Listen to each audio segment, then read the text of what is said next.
ใหม่สงขลาพ่อแม่พี่น้องคนเมืองใต้เฮาผู้เจ้าผู้ตนผู้ป้าขาน้องใหม่สงขลาใหม่สูงในวันเมื่อได้ก็แม่นมาในวันที่6เดือนที่7 2026นั่นแหละค่ะน้องแม่นอยู่ในวันจันทร์นะคะน้อง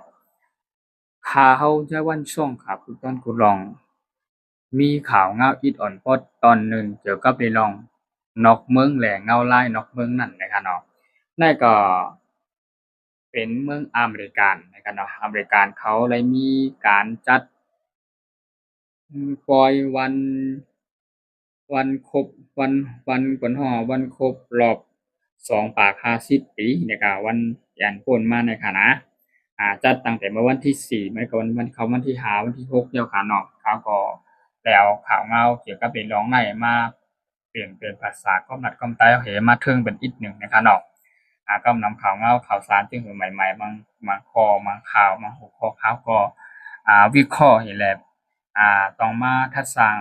เปลี่ยนเป็นภาษากำลัดก้องใต้เฮานำมังกำมันก่อมตั้นในการเอาไหลมาถึงเป็นอีกหนึ่งนะครับย้อนน้อมใหญ่นำคณะปอพี่น้องเขาคันนอกปกติรัฐเลยลองทั้งภาษาอังกฤษกับกำไทยเนี่ยก็มันก็ง่ายอยู่มันก็ง่ายต่อตาข่ายแล้วคันนอกมันก็มีปัญหาลอง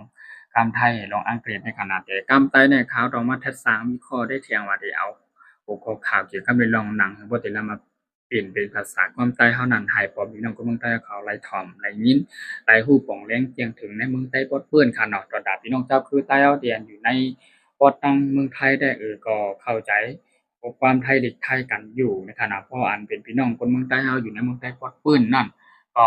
เขาก็จังได๋เอาเป็นกามใต้เจ็ดๆจังๆนะคะมามีใต้เฮาให้ใส่ลงไปแล้วก็มาต่อไต้เพิ่นเผาปั้นนะคะเนาะมาลัดเลยลอง เมืองอเมริกันนะครับเนาะได้จัดปล่อยวันในวันที่4ป่นมานะครับเนาะครบรอบ2ปาก50ปีเนี่ยครับเนาะแล้วก็เพิ่นกำเพิ่นฮ้องว่าแห่งการประกาศอิสระนะครับว่าเนาะหมายความว่าสิจัดงานวันจื้อจัดเนี่ยก็แต่ว่าลาดีจัดแต่ว่ามีกูปีเนี่ยครับเนาะอืมในรอบมันจะมีรอบของมันค่ะเนาะ2ปาก50ปีได้นะครับเนาะอันเฮ็ดใหญ่เนาะยิ่งใหญ่แล้วก็เฮ็ดใหญ่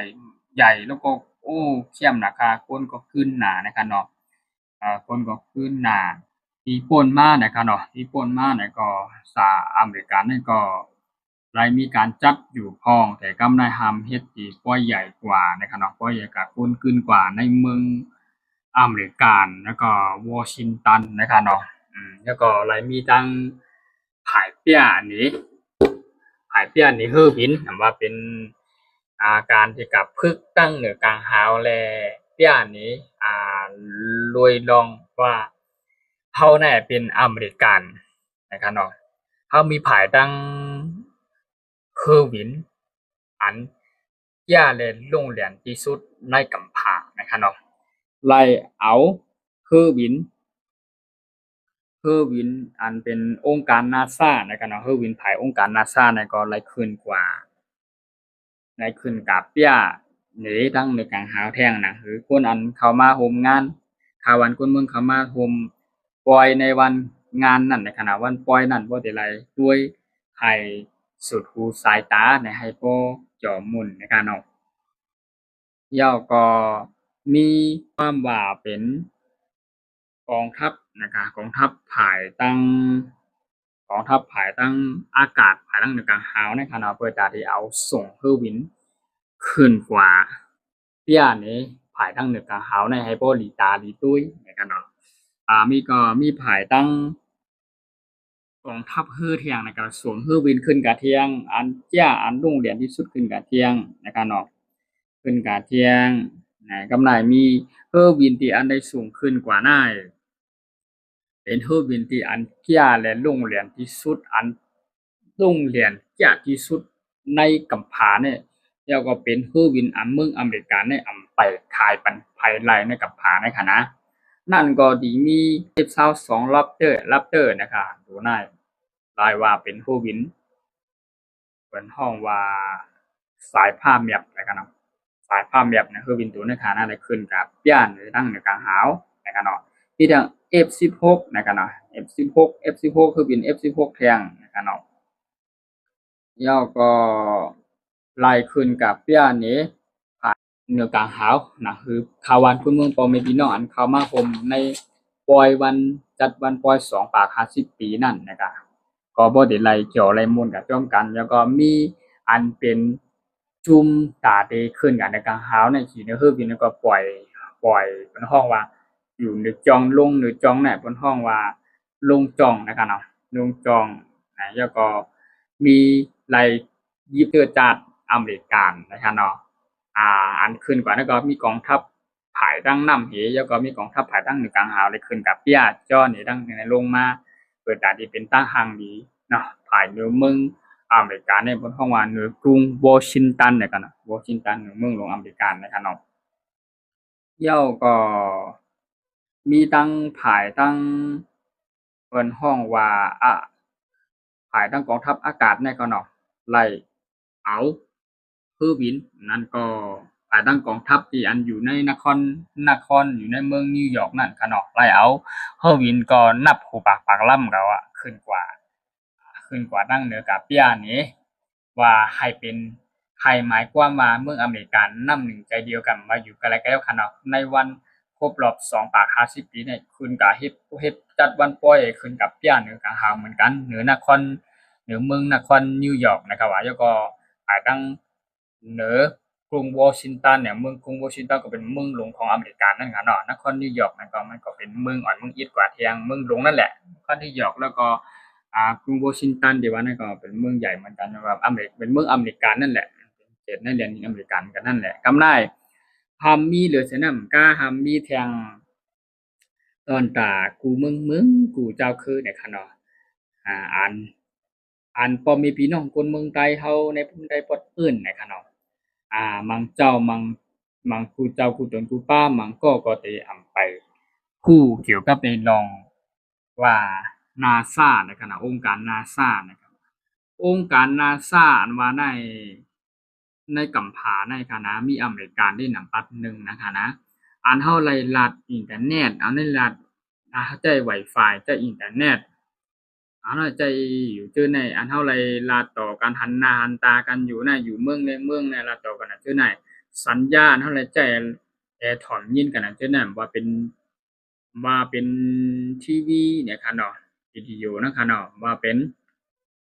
จากลาดมาเป็นพงกูเจอกูเมียวในขณะว่าเป็นอีหยังเขาเจ้าที่เกี่ยวกับเรื่องอันใจอินเทอร์เน็ตในขณะองค์การ NASA นั่นน่ะเป็นจุ่ม NASA น่ะขึ้นกว่าเพราะว่าดีขึ้นกับปล่อยดาวเทียมขนาดดาวเทียมเหนือกลางหาวเนี่ยดาวเทียมเหนือกลางหาวเนี่ยอเมริกันน่ะมีดาวเทียมหลายๆแห่งโลกคะนะมีหลายแห่งโลก เมืองอเมริกันเนี่ยดาวเทียมอันว่าเนี่ยก็หมายความว่าขึ้นกันเดียวกันหาในท้องและตั้งนึกกำพร้าเมืองกวนอันนี้หันหมดค่ะว่าเมืองเดียวในกำพร้าได้ที่หันหมดค่ะนะดาวเทียมเนี่ยปล่อยขึ้นกันให้ออกกันนอกกำพร้านั่นค่ะนะนั่นเพราะว่าดาวเทียมดาวเทียมเนี่ยหมายความว่ามีจุ่มองค์การ NASA น่ะจุ่ม NASA เนี่ยที่อันขึ้นกว่า อยู่เนื้อกลางหาวก็อยู่เนื้อกำนอกกำผานั่นก็อยู่เป็น6ปี6เดือนหั้นนะก็อยู่เป็น3-4ปี5ปี10ปี20ปีตอนที่เพิ่นออกเข้ามาในเมืองคนนี้หั้นนะ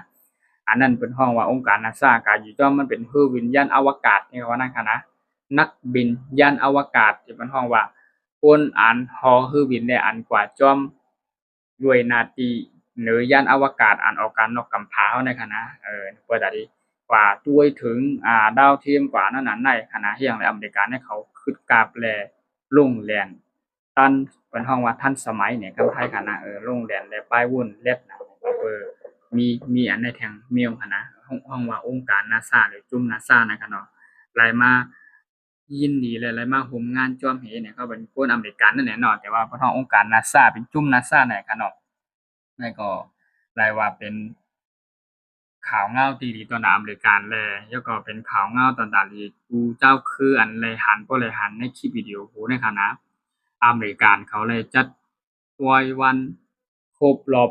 250ปีในเมืองกรุงวอชิงตันนะครับเมืองวอชิงตันนะครับนครนิวยอร์กนะครับนครแปลว่าเมืองคะนะนครแปลว่าเมืองหวังว่าเมืองคะนะนิวยอร์กก็เป็นชื่อเมืองค่ะเมืองหลวงเหมือนกันวอชิงตันนั่นก็เป็นเมืองหลวงอเมริกันนะครับนะ เมืองวอชิงตันก็เลยมีคือวินหูปากปากลำมันกองทัพภายทั้งน้ำกองทัพภายทั้งเหนือกลางหาวเลยขึ้นกับเปี้ยอ่ตั้งหางดีตั้งหางดีเหนือกลางหาวนะให้พอมีพี่น้องเขาวันพุ่งเบิ่งอันมาเขาห่มปล่อยวัน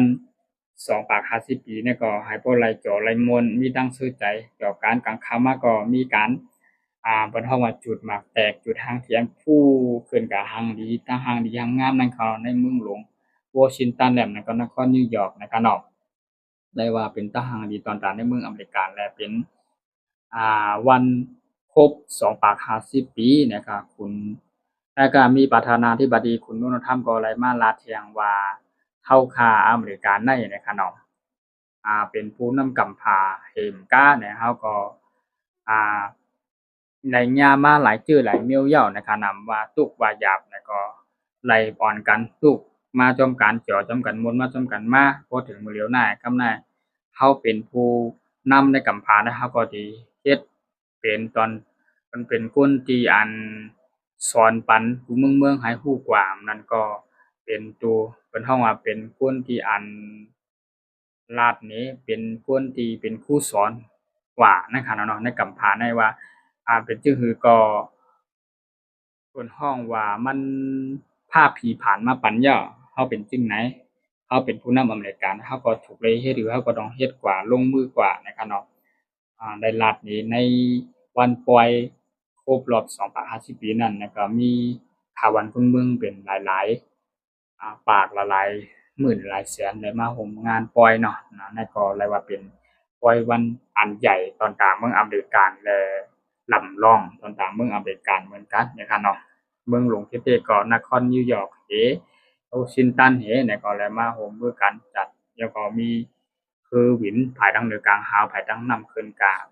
นี่ทั้งเหนือกลางหาวแล้วก็มีจุ่มนักอวกาศหรือ NASA ที่ว่านั่นก็เลยขึ้นได้มาร่วมจ้อมเลยส่งคือวินเฮลิคอปเตอร์คือบินยังมีนะครับเนาะได้ขึ้นกว่านี้ตั้งหางนี้เหนือกลางหาวสินะครับเนาะเดี๋ยวก็ไปลองหูคอขาวเนี่ยก็เป็นขาวนอกเมืองแหละเงาลายนอกเมืองเนี่ยขาวแต่วันช่วงขาวต้นก็ลองมาจังเลยมาปืนเผาต่อไต่แคละเนปอพี่น้องเขาเขาหายพวกอะไรถ่อมขาวถ่อมเงาคือตอนยำตันนั่นเนี่ยเขาก็ได้เอามาทัดสร้างด้วยเปลี่ยนเป็นภาษาความรัดความใต้เอาในตีหูขาวนั้นมีหางทองเนี่ยว่าเกี่ยวกับเป็นร่องที่มันเป็นความอังเกฤษเป็นความไทยเนี่ยเขาก็เลยมาเป็นรัดปันความ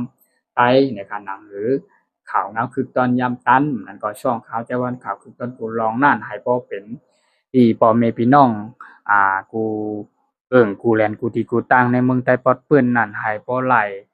รู้จักแลเข้ามาปันแรงข่าวแลติดตามปัน follow ปันนั่นก็กดไลก์เจ๊ขิงปันเนี่ยบ่ได้ติดตามข่าวสารบ้านเมืองนอกเมืองเงาลายนอกเมืองนั่นน่ะข่าวก็มีทั้งคัดใจเสแล้วก็ยินชมขอบใจพ่อแม่พี่น้องเขาใหญ่นำกันเนาะยินชมมักเจอมักขอหลายกำมักขอหลายอันข่าวเลยลาดกว่าป้อป่องแรงดีนั่นก็ป้อหลายยินเข้าใจดีเนี่ยก็เขาย่นน้อมใหญ่นำคันเนาะพ่อแม่พี่น้องเขาก็ในเสียแลเกี่ยวกับไปลองหัวข้อข่าวในนะครับเนาะมันเป็นข่าวนอกเมืองนะครับเนาะเงาลายนอกเมืองนะครับเนาะเพื่อที่ให้เอาให้มันเหมือนจึงว่าความใต้เต็มตัวหูปากเต็มที่เนี่ยก็มังข้อมังกำมันเป็นความอังกฤษนะครับเนาะแล้วก็เป็นความไทยในบางคำเนี่ยก็ขอหาขออะไรมาเปลี่ยนเป็นความไทยให้มันปี่แจงเรียงนั่นในการหือเนี่ยก็อะไรว่าเป็นได้ว่าเป็นการบ้านของเขานิ้วหนึ่งค่ะนะได้ว่าพวกเขาที่มาต่อไต่ขนาดเนี่ยเป็นเผาที่ก็ไปลองนอกเมืองเอาไรนอกเมืองน่ะเขาที่มานั่งปุ๊บปั๊บตั้งกล้องเสร็จแล้วเรียบร้อยยาวๆก็ลาดจ่ายค่านะเขาก็ต้องมีผู้คอ หลายมิ้วนั่นก็เกี่ยวกับไปลองทัดสร้างความเปื่อนมาเปลี่ยนเป็นความใต้เอาความกะเลียดมาเปลี่ยนเป็นความใต้แทงหนังคือพอแม่พี่น้องเจ้าคือใต้เฮาพอแต่ไรถ่อมข่าวถ่อมเงาคือตอนยำตันป่องแรงแจ้งถึงให้ฮู้ว่าอันนี้มันป่องมาจังหือข่าวเขาได้เป็นมาจังหือเกี่ยวกับเรื่องนอกเมืองอะไรเงาลายนอกเมืองนั่นนะครับก็มีทั้งคัดใจทั้งยังอันที่เนี่ยสิตอนตาพอมีพี่น้องคนเมืองใต้ปอดปื้นเฮาผู้เจ้าผู้เป็นผู้ป้าเนี่ยเขาก็ ดังคัดใจไว้ที่ข่าวเล่าเหมือนเขามาอ้างเปลี่ยนจุ่มปั่นเสียงนะครับกินจุ่มขอบใจนะครับที่เขามาปั่นแห้งเท้าในคลองข่าวถึงต้นปูร้องนั่นแต่ถ้าเราไปสู่หาความเป็นพี่น้องคุณจะคุณบ้านของอะไรนะครับ